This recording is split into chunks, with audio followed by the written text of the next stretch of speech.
दोस्तों, रतन जी टाटा, इनका जन्मदिन 28 दिसंबर 1937 को ब्रिटिशकालीन मुंबई प्रांत में हुआ था। उनके पिताजी का नाम नवल टाटा था और उनकी माताजी का नाम सुनी टाटा था। जब वो उनकी आयु 10 वर्ष की थी, उस समय पे जो उनके माता पिताजी थे, उन किसी कारणवश वाद विवाद के चलते उनका डाइवोर्स हो गया। उसके बाद जो उनके पालन पोषण की जिम्मेदारी थी, उनकी दादी नवाजाबाई टाटा, इन्होंने उनको आगे बढ़ाया। उनकी जो पढ़ाई थी वो आर्किटेक्चर, इसमें कॉर्नेवेल यूनिवर्सिटी से उन्होंने पढ़ाई पूरी की थी। उसके बाद 1962 में उन्होंने अपने काम की शुरुआत करी टाटा स्टील कंपनी में कर्मचारी के तौर पर। वहाँ पे उन्होंने मतलब कर्मचारी के जो वेलफेयर संबंधित जो काम थे और उनसे जो कुछ मतलब सिखलाई, एक मध्यम वर्गीय की जो परेशानी जो रहती है, उस तरीके से वो जानने की कोशिश की। उसके साथ साथ ही कंपनी के प्रोडक्ट्स की क्षमता को कैसे आगे बढ़ाया जाए, इन दोनों को सामंजस्य में रखते हुए उन्होंने मतलब अपने जो कार्य है उनको उस तरीके से लिंक किया, जोड़ा गया और कंपनी को आगे बढ़ाने की कोशिश की। तो 1970 के बीच में जैसे उनको प्रबंधकीय का चार्ज मिला टाटा समूह में, तो उस समय पे रेडियो इलेक्ट्रॉनिक्स जो कंपनी है, वहाँ पर उन्होंने मतलब काफ़ी अच्छा अपनी क्षमता को दिखाया और कंपनी को प्रोग्रेस तक लेके गए। उसी दरमियान दोस्तों 1977 की बात है, नागपुर से उनका एक भावनात्मक रिश्ता जुड़ा हुआ था, क्योंकि नागपुर में जो टेक्सटाइल कंपनी है, जैसे इम्प्रेस मिल बोला जाता है, इम्प्रेस मिल के नाम से काफ़ी फेमस भी है वो कंपनी। तो वहाँ पे उन्होंने जब उनको जिम्मा मिला था उसको आगे बढ़ाने का, तो जो उस समय पे उन्होंने काफ़ी कोशिश किए थे, लेकिन कुछ आर्थिक तंगी के कारण, जो कि मतलब उस समय पे कुछ मतलब निवेश करना था उस कंपनी में, इम्प्रेस मिल में, टेक्सटाइल में, तो कि मतलब आगे उस कंपनी को बढ़ाया जा सके। तो कुछ परेशानियों के चलते जो फंड जो चाहिए था, वो फंड उस समय पे उनको नहीं मिल सका, जिसके कारण वो इम्प्रेस मिल जो है वो बंद करनी पड़ी थी। लेकिन उन्होंने आगे चलते हुए मतलब इसको किसी इंटरव्यू में बताया भी था, उनको दुख भी जाहिर किया था कि वो इसको काफ़ी मतलब दिल पे लिए थे कि उस समय पे अपने को 50 लाख का फंड जो रहता है उस समय पे वो काफ़ी बड़ा था। लेकिन उस समय पे होता है हर आदमी को कि मतलब कभी परेशानी इस तरीके से रहती है कि वो फंड नहीं जुटा पाता है इंसान। तो उस 50 लाख फंड के कारण उस कंपनी को मतलब वो पुनर्जीवित नहीं कर पाए थे।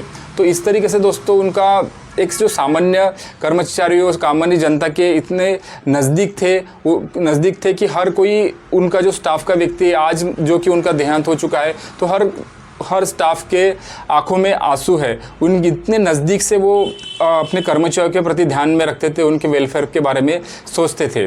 रतन जी टाटा ये 1991 से लेकर 2012 तक टाटा समूह के टाटा ग्रुप के अध्यक्ष रहे थे। जब उन्होंने कार्यभार संभाला तब उनको अपनी कंपनी के आंतरिक कुछ व्यक्तियों द्वारा काफ़ी मतलब संघर्ष का सामना करना पड़ा। मतलब तो कुछ नोकझोंक का जो चीज़ें आती है जीवन में, उन्होंने काफ़ी मतलब अपने तरीके से उसको निपटाया। तो दोस्तों 1998 की बात है, जब उनकी जो एक ड्रीम प्रोजेक्ट था टाटा इंडिगो का, जो कि मतलब पैसेंजर व्हीकल थी, तो उन्होंने जो इन्वेस्टमेंट किया था अपने प्रोजेक्ट के लिए, वो काफ़ी मतलब उतना ठीक तरीके से नहीं हो पाया और वो जो उस प्रोजेक्ट के कारण वो कंपनी डाउनफॉल होते चले गई। कई निवेशक और कई जो उनके सहयोगी थे, उनका ये कहना था कि अभी इस कंपनी को बेचना पड़ सकता है, क्योंकि ये मतलब काफ़ी तोटे में जा रही थी। तो दोस्तों जब वो अमेरिकी कंपनी फोर्ड कंपनी जो थी, अमेरिकी फोर्ड कंपनी, तो वहाँ पर जो उनके जो चेयरमैन थे बेलफोर्ड, तो उन्होंने अपना प्रस्ताव रखने के लिए गए थे वो रतन जी टाटा और उनके सहयोगी। तो उन्होंने जिस तरीके से उनको जवाब दिया था कि भाई हम आपके ऊपर एहसान कर रहे हैं आपकी वाली कंपनी को लेके, तो देखो दोस्तों कि हर समय कभी भी पलटवार कर सकता है। तो जो उनकी ख्वाहिश थी कि मतलब आगे लेके जाने की अपने वाले प्रोडक्ट्स की, तो वो कभी कभार ऐसे जो चाहते हैं अपन वो ऐसा होता नहीं है। लेकिन अगर अपने ऊपर अगर अपन अपनी जिम्मेदारी को समझते हैं और अपने क्षमता को अपन निखारते हैं, कुछ जो कमियां हो चुकी है उसको अपन डेवलप करते हैं, तो अपनी जो अपने सोचा है उसको अपन उसको आगे लेके जा सकते हैं। तो ऐसा ही कुछ हुआ उस समय पे।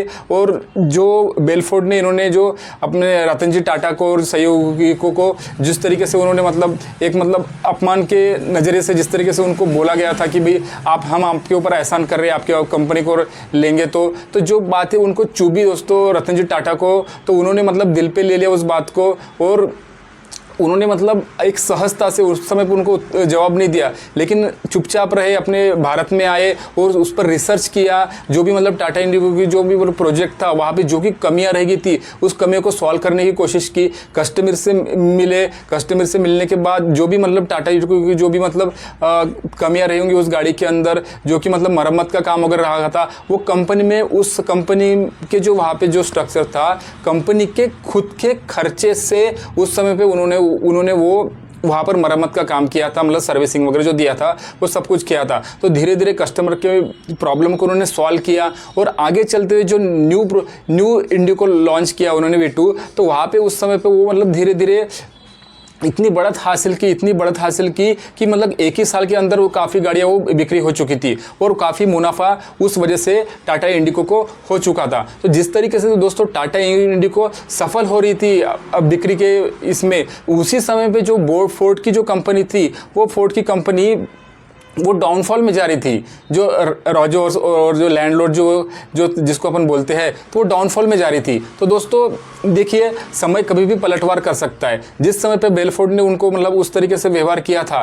तो आज वही समय उनके ऊपर आ गया था। और जो बेलफोर्ड है उनको मतलब अपने रतन जी टाटा को आग्रह करना, रतन जी टाटा के सामने हाथ फैलाना पड़ा कि देखो भाई, आप अगर हमारी कंपनी को आप अधिग्रहण करोगे तो वो हमारे ऊपर एक एहसान हो जाएगा। ऐसा बेलफोर्ड को रतन जी टाटा को कहना पड़ा। तो रतन जी टाटा वहाँ पे गए नहीं थे, उनकी जो टीम थी बेलफोर्ड की, वो टीम इंडिया में आई थी, उनके साथ वार्तालाप करी, तब रतन जी टाटा ने जॉगर और लैंड रोवर को अधिग्रहण किया। तो दोस्तों उनके कार्यकाल में हमें ये पता चलता है कि अगर अपन एक संयमी और अपन एक जागरूक रहते हुए, अपने कार्य की क्षमता को बढ़ाते हुए, जो अपनी को कमियाँ रहती है उसको ध्यान में रखते हुए अगर अपन काम करते रहेंगे तो उसमें अपने को सफलता अवश्य मिलती है। इसलिए किसी को अपन अगर अपने को अगर कुछ मतलब हमारे ऊपर कुछ टीटा टिप्पणी करता है तो उसको एक पॉजिटिव वे में रखते हुए हमें अपने कार्य से, हमें अपने विकास के दृष्टिकोण को रखते हुए, अपने हार्डवर्क को ध्यान में रखते हुए जो कमियाँ रखती है उसको दूर करते हुए आगे बढ़ना चाहिए, क्योंकि जो आगे बढ़ता है वही सफल होता है। तो दोस्तों इस तरीके से उनका कार्यभार रहा है। उनके जो 1991 से लेकर तो 2012 तक का जो कार्यकाल रहा है उनमें उन्होंने मतलब काफ़ी सफलताएं हासिल की थी। उनके कार्यकाल में टाटा समूह ने Tetley, Jaguar, Land Rover and Corus company को अधिग्रहण किया, जो कि मतलब उस कारणवश अब भारत में जो टाटा का जो व्यवसाय था वही टाटा का व्यवसाय भारत के बाहर अंतर्राष्ट्रीय में वो परिवर्तित हो गया, जिसके कारण जो भी मतलब रेवेन्यू जो आता था वो मतलब उसमें काफ़ी बढ़ोतरी होगी। तो टाटा समूह का जो रेवेन्यू है उसका 60% से ज़्यादा वो विदेशों से आने लग गया। तो दोस्तों इस तरीके से उन्होंने अपने कार्यकाल को मतलब इस तरीके से मतलब पंचतारांकित किया है कि मतलब अपने कार्य से हर कोई व्यक्ति अपने आगे भविष्य के दृष्टिकोण को रखते हुए अपनी सफलता को निखार सकता है। रतन जी टाटा एक सफल उद्योजक के साथ साथ एक बहुत बड़े परोपकारी व्यक्ति थे। उनकी जो टाटा ट्रस्ट है, उन टाटा ट्रस्ट की जो टाटा समूह की जो हिस्सेदारी है वो 66% हिस्सेदारी टाटा ट्रस्ट की है। और टाटा ट्रस्ट का जो कार्य है वो है मतलब कि जन सेवा करना, लोगों जो जहाँ पर ज़रूरत है लोगों को उस तरीके से उनको मदद करना, एक मतलब समाज सेवा का काम टाटा ट्रस्ट करता है। अभी जो कोरोना की स्थिति आई थी उस समय पे उन्होंने प्रधानमंत्री फंड ने 1500 करोड़ रुपए अपने रतन जी टाटा ने उनका सहयोग दिया था। तो दोस्तों अपन समझ सकते हैं कि उनका मतलब कितनी गहराई थी, लोगों के ऊपर कितना मतलब एक प्यार था और अपने देश के प्रति कितना वो सतत जागरूक रहते थे। और हम उनके जीवन कार्य को अपन देखेंगे तो उन्होंने हमेशा अपनी जो विशेषताएं रही है वो उन्होंने मतलब सबसे पहले देश और उसके बाद जो भी हमारी संस्था है वो बाद में जोड़ा गया, लेकिन देश के लिए जो भी मतलब उन्होंने चाह करने के लिए वो करने की हमेशा कोशिश रही। उन्होंने जो दोस्तों 2008 के इसमें जो ताज होटल में जो हमला हुआ था, जब तक वो ताज होटल में हमला चलता रहा था उसी समय पे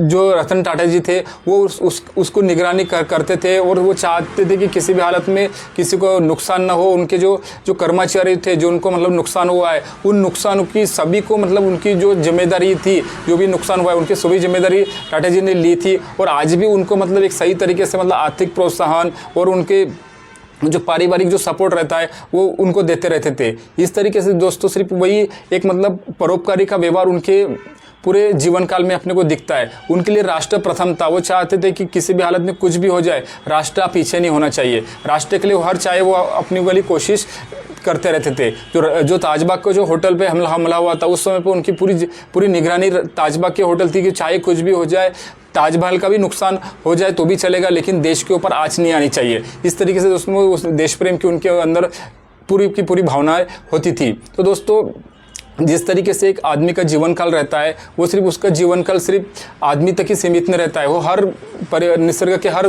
पहलू पर वो उनकी नज़र रहती है। तो जिस तरीके से उनका डॉग के प्रति जो प्रेम पूर्वक भावना थी, वो अपने जर्मन डॉग्स के साथ काफ़ी मतलब अच्छे उनके पाल पोषण वगैरह अच्छा करते थे। उनको मतलब काफ़ी नज़दीकी आ गई थी उनके ऊपर। तो उन्होंने जो भी मतलब उनके जो आसपास के एरिया में भी जो भी मतलब जो डॉग्स वगैरह रहते थे, उनको वो एक मतलब शोवन रूम उन्होंने निकाला था कि मतलब जो भी मतलब लावारिस वगैरह जो भी जानवर वगैरह रहते हैं, वहाँ पर उनका ठीक से ट्रीटमेंट वगैरह हो। इस तरीके से उनका जो परोपकार की भावना थी सिर्फ मनुष्य तक सीमित नहीं थी, वो मतलब प्राणियों के लिए भी अच्छा व्यवहार उनके साथ करते थे।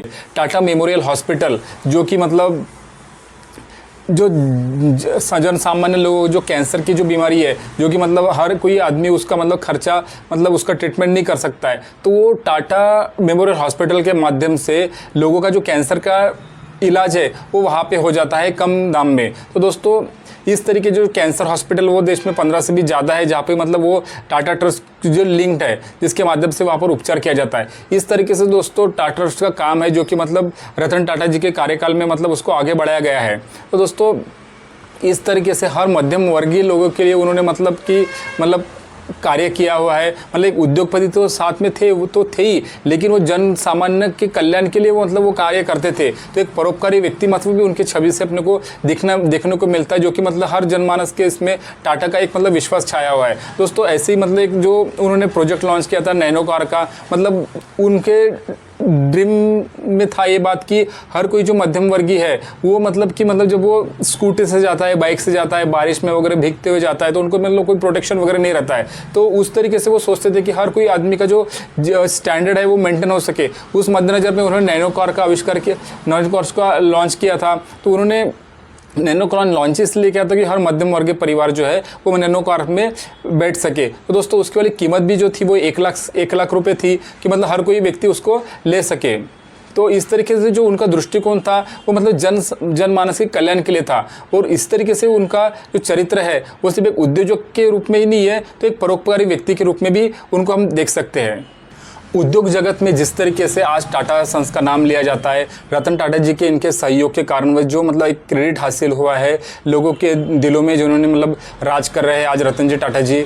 आज वो नहीं भी रहे, लेकिन उनके जो स्टाफ कर्मचारी, उनकी आंखों में आंसू है, उनकी आंखें नम होते जा रही है। और देखिए कि उन्होंने जो मतलब एक विश्वास हासिल किया है जन सामान्य लोगों तक, तो वो जन सामान्य लोगों तक एक जो छवि बनी हुई है बिजनेसमैन की, कि एक बिजनेसमैन जो रहता है वो मतलब अपने नैतिक मूल्यों को धारण करते हुए बिजनेस का पालन नहीं कर सकता है। लेकिन उनके लिए आज जो इस तरीके की सोच रखते हैं, उनके लिए ये जो रतन टाटा जी है वो एक मतलब महानतम उदाहरण है, क्योंकि उनका जो जीवन कार्यकाल रहा है, जिन्होंने मतलब वो जो एक नैतिक जो अपने आदर्शों को ध्यान में रखते हुए अपने बिजनेस को जो बढ़ाया है, लोगों के पास जो उनका जो विश्वास बढ़ा हुआ है, वो उनके नैतिक आदर्शों और मूल्यों के कारण। उनके पास जो गहराई थी लोगों को समझने की, और मतलब एक अपने जो नैतिक आदर्श थे उन्होंने कभी उसके साथ तड़जोड़ नहीं किया। JRD टाटा ने, टाटा समूह ने जो जिम्मेदारी रतन टाटा जी को सौंपाई थी वो उन्होंने जिम्मेदारी बखूबी तरीके से मतलब नई ऊंचाई तो टाटा समूह को आगे लेके गए। तो दोस्तों हर कोई जो देश का हर नागरिक है वो टाटा को जानता है, मतलब एक विश्वास के साथ, एक विश्वास की नड़ी टाटा समूह के साथ लोगों के साथ जुड़ी हुई है। एक टाटा नमक से लेकर तो इंडियन एयरलाइंस तक की जो मतलब प्रोडक्ट्स की जो विशेषताएं रखी है, उसको उन्होंने मतलब क्रेडिट के साथ आगे बढ़ाया है। तो दोस्तों जो पूरा जीवन कार्य है उनका वाला, वो काफ़ी प्रेरणादायक है हर इंसान के लिए, क्योंकि जो उन्होंने अपने नैतिक मूल्य से बिजनेस को आगे बढ़ाया है, उसके साथ जो परोपकार की भावना उनके साथ थी, वो मतलब उनको एक आदर्श व्यक्तिमत्व उनको दिखलाती है। समर्पण की भावना को ध्यान में रखते हुए भारत सरकार ने भी उनको गौरवान्वित किया है। में सन 2000 में उनको पद्म विभूषण से अलंकृत किया गया था। 2008 में पद्म विभूषण से अलंकृत किया गया था। महाराष्ट्र गवर्नमेंट में महाराष्ट्र भूषण से उनको 2006 में अलंकृत किया गया था। असम वैभव पुरस्कार से उनको अलंकृत किया गया है। ऑर्डर ऑफ ऑस्ट्रेलिया से उनको अवार्डित किया गया है। तो इस तरीके से दोस्तों ब्रिटिश गवर्नमेंट भी उनको अवार्डित किया है। इस तरीके से कई राष्ट्रीय और अंतर्राष्ट्रीय पुरस्कार उनको प्राप्त हो चुकी है। तो दोस्तों उनका व्यक्तिगत में ही ऐसा था कि मतलब कई अवार्ड से कई आगे की मतलब उनके वाले व्यक्तिमत्व था। तो इस तरीके से दोस्तों पूरा जो उनका जीवन काल रहा है, एक सफल उद्योजक के साथ साथ ही वो मतलब एक परम परोपकारी व्यक्ति थे। तो ऐसे महापुरुष को 9 अक्टूबर 2024 को उनका देहांत हो चुका है। तो ऐसे महापुरुष को बिग सैल्यूट दोस्तों। जय हिंद।